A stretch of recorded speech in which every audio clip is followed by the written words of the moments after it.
Thank you for that beautiful music. And thanks for inviting me to be here with you on this beautiful August morning. Bad air again, but you know, it's still a beautiful day. We're in a beautiful place. We're hearing amazing music. For me, my garden is full of beauty and deliciousness right now. The days are still long enough that I don't feel stingy for daylight at the end of them. We're here with a chance to be still and to remember who we are with the joy of chosen community around us. And yet for many of us, even on a beautiful morning like this, uneasiness accompanies us always in these times. Uncertainty about what will happen next. Despair about the kidnappings and the steady drumbeat leading towards authoritarianism.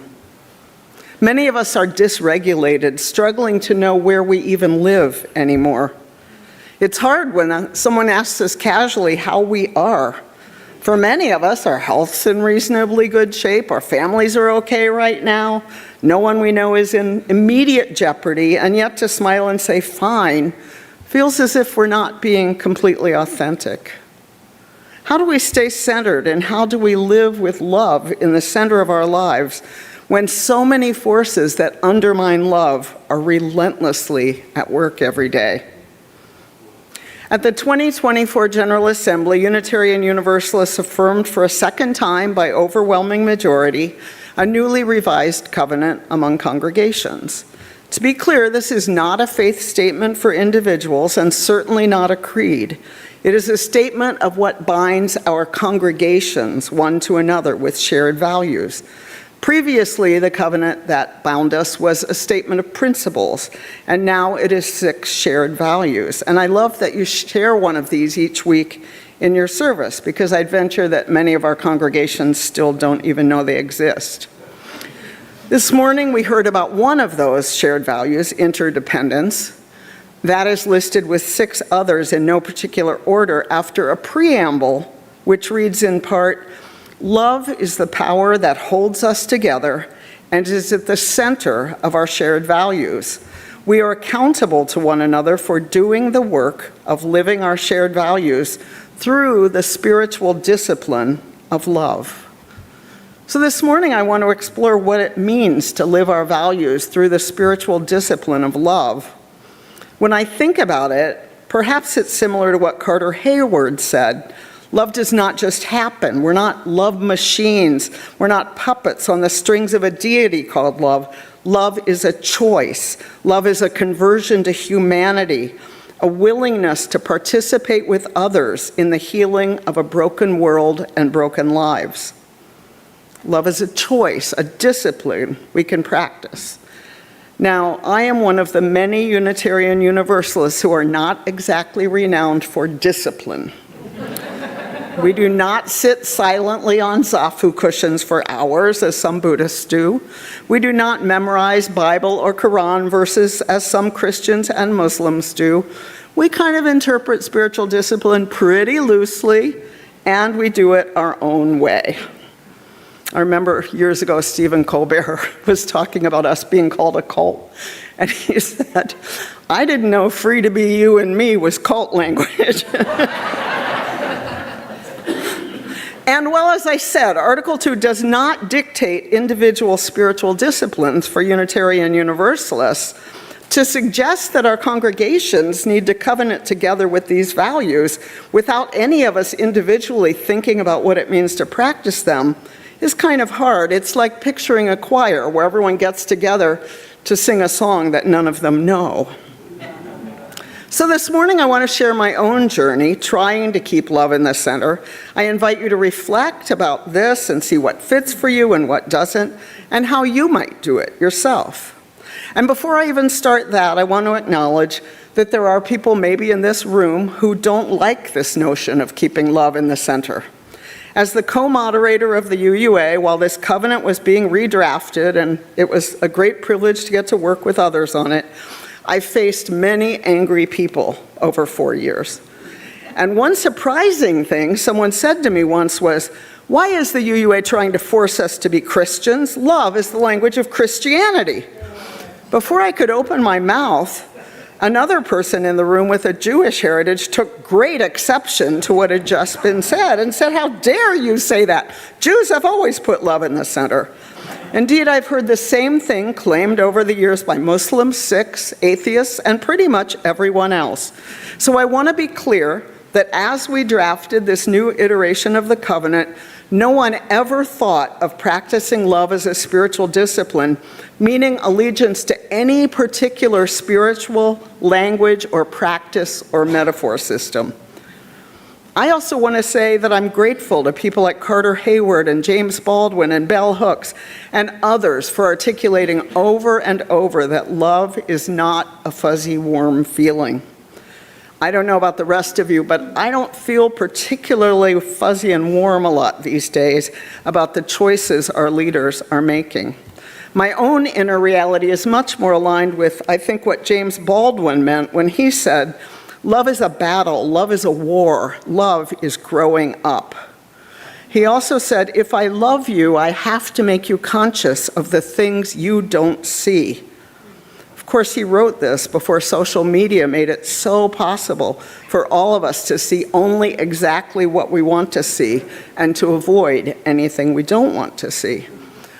Still, I hold out hope that love can make us all more conscious, can transform us, especially when I consider my own life experience. I was privileged to study with Carter Hayward when I lived in Boston, and I served the UUA there. One class I took was liberation theology, and one assignment she gave us was to write about how our race impacted our theology and beliefs. This was early in the 1990s, and I found the assignment impossible. I had no idea. I wrote about being Appalachian, a lesbian, fat. I had no concept that I even had a race. A white racial identity meant nothing to me, and I had no idea how it impacted my beliefs. Though I wasn't taking the class for credit, I was devastated when she told me I'd failed the assignment. It was the first of many times when I realized how little I knew about what it means to live as a white person in a racist country, despite endless workshops on anti-racism. I could not be more grateful than I am to all of the people in the following years who have loved me enough to make me conscious of something I couldn't see. And I have to say, for white people who have white fragility and are very sensitive about having things pointed out to us, I could only wish that every one of you lived with a teenager who was a very conscious person of color, because you would get over it very fast. Because you would be told day after day after day how much your whiteness impacted your worldview. And pretty soon you'd stop feeling defensive about it and be grateful to have a bigger worldview. That's how my consciousness changed. It evolved day after day. Whether it's about understanding the social construct of race or gender or disability, every time it's been because someone cared enough about me to help me, whether because we were in a relationship or I read what they wrote or saw some art, to learn something I didn't know. It's never been one big eureka moment where I had total insight. And probably some of the people who impacted me ended our conversations shaking their heads and thinking they had no impact, not knowing that the conversation we had would play over and over and come up in different moments until it began to make sense to me. So I remain eternally grateful for all of those moments of teaching, all of those tiny moments that have helped me to grow a soul and live my faith. And of course, there are people who can't reach us and who we can't reach. Years ago, a fundamentalist neighbor of mine had a radical transformation and renounced the religion she'd been trying to force on the rest of us for decades. I asked her afterwards if there was anything I could have said to her that would have made an impact and helped her to change earlier. She looked at me and went, "You? No." "Nothing," she said. She meant that I was an out lesbian, and she regularly told me the evils of my ways and predicted my eternity in hell, something which, having grown up Unitarian in West Virginia, took nothing off of me because it happened since childhood. So I was like, my mom said, "It's so sad they're afraid of something that doesn't even exist." I wish every kid could go home to that mom. that Unitarian belief. Anyway, she continued, I didn't want to know what you thought, but I watched you. I watched, and I saw that you were kind to your neighbors, and you helped out in the neighborhood, and you were kind to your kid, and you laughed, and you seemed happy. And it created some dissonance between who I'd been told you were and who you were. Sometimes the drip, drip, drip of a tiny faucet eventually combines with other forces to create the gush needed for transformation. And I know that everyone in this room is located in different communities with different people, and we each have to make our own decisions about how to spend our energy and how to engage with other people who seem like they're not listening. I've personally decided that keeping love in the center includes loving myself enough not to be in conversations with people who are bullying or using violent language. Some days, despair and numbness wear me out, and I can hardly find it in myself to care about anything. In those times, I start by caring about what's easiest, my garden, the four-legged ones I live with. A friend of mine says, I stay away from the people and go for the animals right now. A friend, a good book. If I start to get stuck in the energy of despair, I don't like that. So one thing that I do is I think about the wisdom of people who have lived with so much more oppression for so long, and the privilege that I carry as a white cisgender woman with enough resources to be okay. And so I look to what people have created or what they say who have lived with greater oppression and systemic injustice for far longer. Indigenous people, Black people, others who have faced what might seem to be hopeless situations. Martin Luther King Jr. wrote, "Power without love is reckless and abusive, and love without power is sentimental and anemic. Power at its best is love implementing the demands of justice, and justice at its best is power correcting everything that stands against love." Certainly, the powers we see running our government are reckless and abusive without love. We may feel that any response we have is weak and anemic, if not sentimental.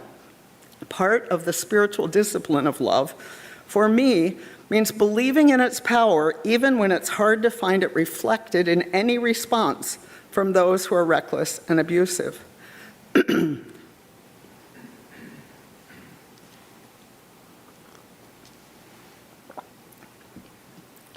As unsatisfying as it may feel, I have to accept that nothing I can do individually can begin to balance the massive amounts of cruelty and oppression in the world.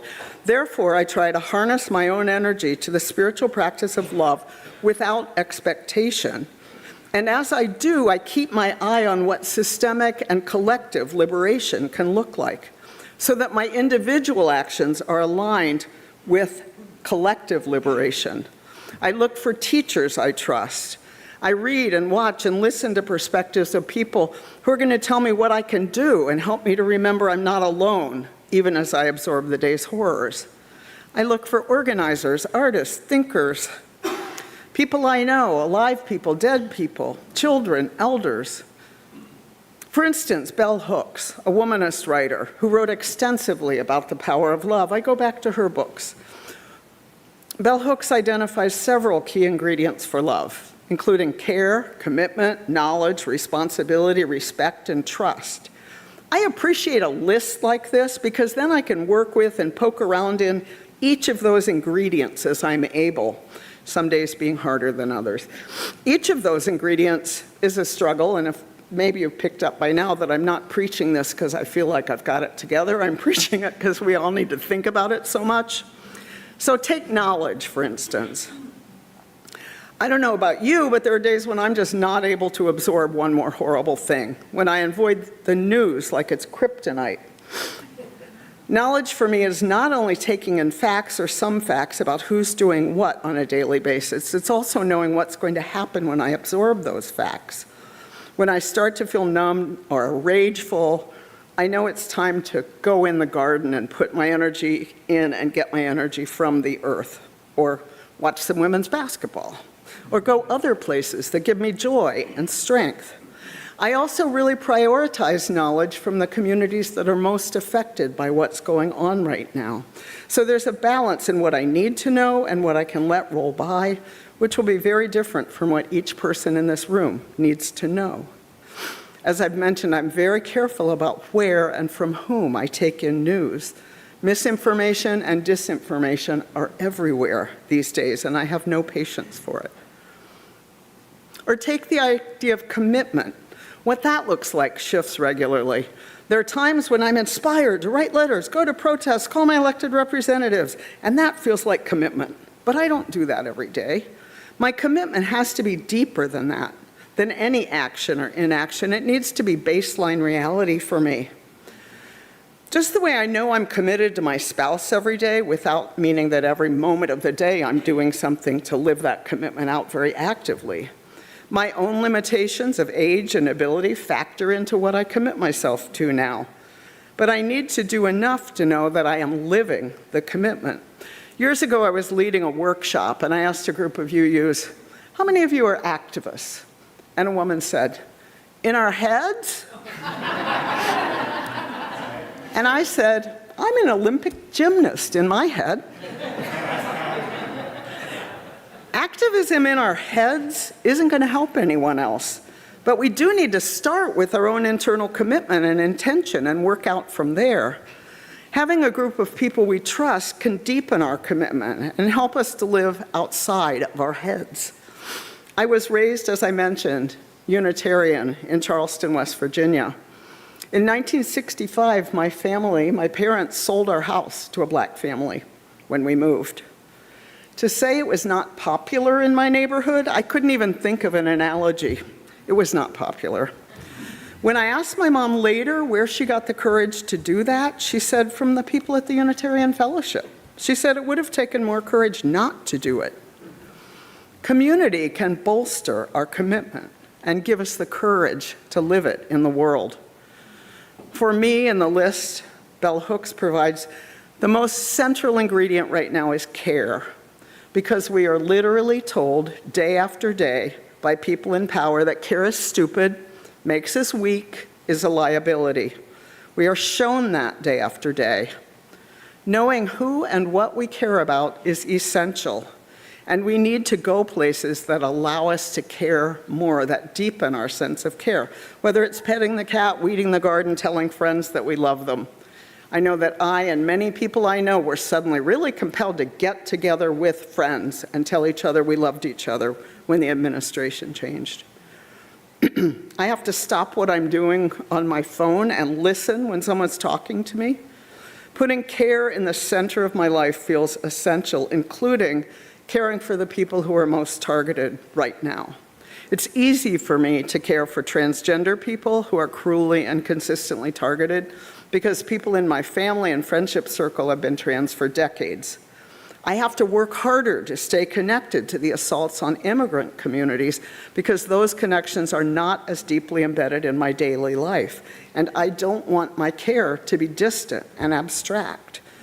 We're lucky in the Twin Cities that there are so many places that we can plug in and do concrete things to help, whether it's delivering diapers to someone not safe to leave their house, or witnessing ICE raids. There are so many things we can do, and I hope everyone's thinking about how to care right now. For me, magnifying care has also meant bringing more young kids into my life. Nothing enhances my sense of care for and commitment than young children, because I'm old. I've had a long, good life. It's been pretty good. But when I look at young children and think about the world they're coming into, they remind me both of magic and vulnerability, and it raises my commitment. Thinking about what other people will live through is critical to our sense of responsibility and care. And in order to care, I also need to experience real time with collective care and see what it looks like. That's one reason I think our congregations are so important. My pet and my garden and my individual friendships hold me, but they're not enough. I just can't do a sermon right now without this. One of the places I go for an experience of collective care is women's basketball. I've become, as my kid says, a bro. The WNBA. Our local, any women's basketball fans in the room? Okay, good. All right. Because I can get real boring. I promise I won't go on too long. But our local team, the Lynx, if you don't know it, are way ahead in first place in the whole league. And they talk and exhibit repeatedly about the reason they're so good is because they're always caring for each other. It's not about egos and stars. And you see it when they play for each other, how they look out for each other. I also love women's basketball because it's about strong, skillful, resilient women, many of them Black, many of them queer. Watching the games helps me to center in a vision of the world as I think it should be, where setting aside bad referees, which is another talk, skill and talent and resilience matter and are rewarded, where care for one another leads to victory, where quirky individuals can be their full selves regardless of gender or race or sexual orientation. I never thought I would become the sports fanatic I am, only about this sport, and yet here I am. Because it's an alternate vision of what people can do together, who people can be together, and it gives me strength to face the dominant reality, which is so different.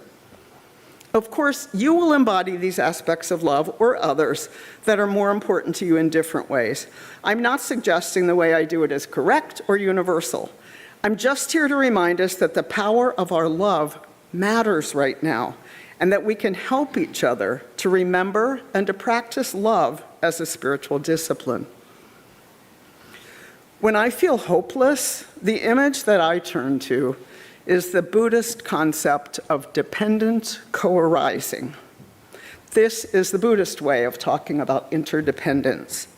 The Buddhists say, because this happened, that could happen. Because this did not happen, that did not happen.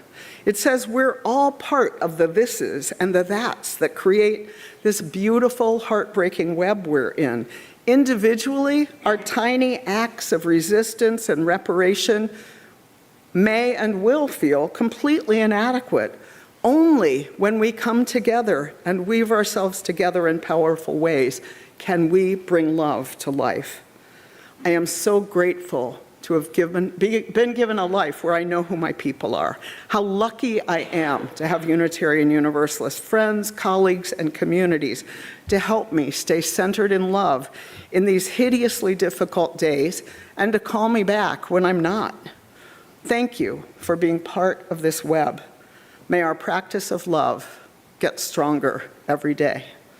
And may we begin the practice by singing about it together.